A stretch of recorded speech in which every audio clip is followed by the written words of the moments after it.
Hello guys! Welcome to our daily walking vlog, day 13. And this time guys, ako ra gyud isa mag-walking. Kay naglakaw akong sister, no? So, nagduha-duha ko if mag-walking, but laban, nasa isip lang ang dili kaya.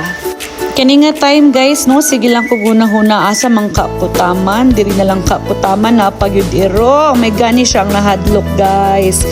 But yeah, nagpadayon ko guys sa ang routine, but kani nga point nagingon ko makaya ka na kung ako ra isa, walay signal, what if nay mahitabo, you know, turning moments. But thank God, safe ta sa pag-walk. But pag-abot na to sa dead end guys, dali-dali jud ko balik, no?